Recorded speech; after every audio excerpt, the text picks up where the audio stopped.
ఇప్పుడే జీ5 app download చేయండి. చూడండి మీ ఫేవరెట్ టీవీ షోస్ ఎప్పుడైనా ఎక్కడైనా. ఇక మనందరం కూడా ఎప్పటికీ యవ్వనంగా ఉండాలని కోరుకుంటూ ఉంటాం. మరి ఆ కోరికలో ఎటువంటి తప్పు లేదు, కానీ ఆ కోరికకు తగ్గట్టుగా ఆహార నియమాలు, మనం చేసే కొన్ని వ్యాయామాలు ఆధారపడి ఉంటాయంటున్నారు డాక్టర్ గారు. ఆ వ్యాయామాలు ఏంటో చూసేద్దాం. డాక్టర్ గారు, మరి చాలా మంది ఎప్పుడు చెప్తూ ఉంటారు, నాకు ఎప్పుడు స్వీట్ 16 లా ఉండడం చాలా ఇష్టము అని చెప్పి. మరి అలా ఎప్పటికీ స్వీట్ 16 లాగా ఉండాలంటే గనక కొన్ని వ్యాయామాలు ఉపయోగపడతాయని చెప్తున్నారు కదా, ఆ వ్యాయామాలు ఏంటో చూద్దామా? కొంతమంది మీరు అన్నట్టు 60 వారు కూడా 20 అవ్వాలనుకుంటున్నారు.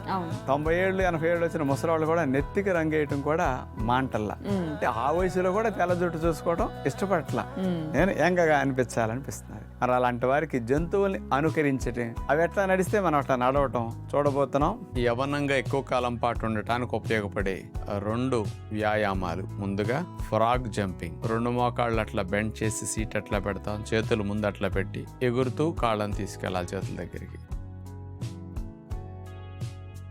మళ్ళా బ్యాక్ సేమ్ అట్లాగే చేతులు పెట్టి 2 కాళ్ళని లేపి వెనక్కి వేయాలి. Frog jumping. తొడలు, పిక్కలు, సీటు, నడుము భాగం అన్ని బాగా తగ్గుతాయి, ఫ్లెక్సిబిలిటీ పెరుగుతుంది. ఇలా ఒక 4-5 నిమిషాలు చేసామంటే అరగంట సేపు నడిస్తే ఎంత ఫలితం వస్తుందో 5 నిమిషాలు సేపు ఇట్లా చేస్తే అంత ఫలితం వస్తుంది కాళ్ళకి. ఇక 2వ వ్యాయామం చూడండి, పైకి లేవకుండా మడాలు లేపి అట్లా నడుస్తూ ఉంటాం అన్నమాట.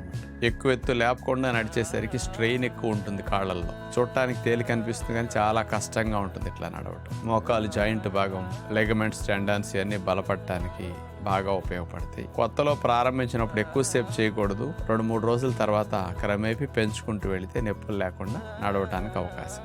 మరి ఇక్కడ మనం బాతులాగా నడిచాం, కప్పలాగా గెంతాం. మామూలుగా మనం 2 కాళ్ళ మీద ఇట్లా నడవటం గంట నడిచినా పెద్ద ఎక్కువ క్యాలరీస్ ఖర్చు కావు. ఇప్పుడు జంతువుల్లాగా నడిస్తే మాత్రం 4 రెట్లు ఎక్కువ క్యాలరీస్ మన లోపల బర్న్ అయిపోతాయి. కండరాలు, నరాలు, ఎముకలు, జాయింట్లు అన్ని రంగంలోకి దిగుతాయి. ఎంత హెవీ ఎనర్జీస్ ఖర్చు అవుతాయో. అందుకని చాలా చాలా మంచిది ఇలా నడవటం. 2-3 నిమిషాలు 4 నిమిషాలు నడిచేసరికి పెటపెటలాడిపోతాయి కాళ్ళు, అంత స్ట్రెయిన్ పెయిన్ ఉంటుంది. కాబట్టి మీ ఇంట్లో పిల్లలందరికీ హోంవర్క్ సరిగా చేయకపోయినా, చెప్పిన మాటలు సరిగా వినకపోయినా, పెట్టింది మనం చెప్పిన ఫుడ్ సరిగా పిల్లలు తినకపోయినా, ఇప్పుడు చెప్పినట్టు జంతువుల్లో ఏదో ఒక జంతువు రూపంలో నడిపించడం ఒక శిక్ష లాగా 10 నిమిషాలు వేయండి. ఆటోమేటిక్గా ఎక్సర్సైజ్ అవుతుంది, బెనిఫిట్ వచ్చేస్తుంది. వాళ్ళకి ఇండైరెక్ట్ గానే ఇంకోసారి తప్పు చేయకుండా ఉంటారు. చూసారు కదండి, మరి డాక్టర్ గారు చూపించిన విధానంలో గనక మనం నడిచినా పరిగెట్టినా కూడా ఏజింగ్ అనేది రివర్స్ అవుతుందట. అలాగే మనం ఎప్పటికీ యవ్వనంగా ఉండే అవకాశం కూడా ఉంటుందట. మరి డాక్టర్ గారు చెప్పే ఆహార నియమాలతో పాటుగా ఇలాంటి వ్యాయామాలు కూడా చేస్తే ఏజింగ్ ప్రాసెస్ తగ్గుతుంది. కాబట్టి ప్రయత్నించి చూడండి. ఐబ్రోస్ అనేవి కృత్రిమంగా పైన పెయింట్ వేసుకుంటున్నారు, కొంతమంది గీసుకుంటారు కూడా, ఎందుకంటే ఐబ్రోస్ ఉండవు కాబట్టి. అలా కాకుండా న్యాచురల్ గా చక్కని ఒత్తున ఐబ్రోస్ రావాలంటే గనక ఎలాంటి చిట్కా ఉపయోగిస్తే బాగుంటుంది అంటారు? 4 రకాల ఆయిల్స్ ని కలిపి ఉపయోగించుకుంటే మంచిది అనిపిస్తుంది వీటికి. ముఖ్యంగా ఆముదం చాలా చక్కగా జుట్టుకి ఎంతో మంచిది ఆముదం.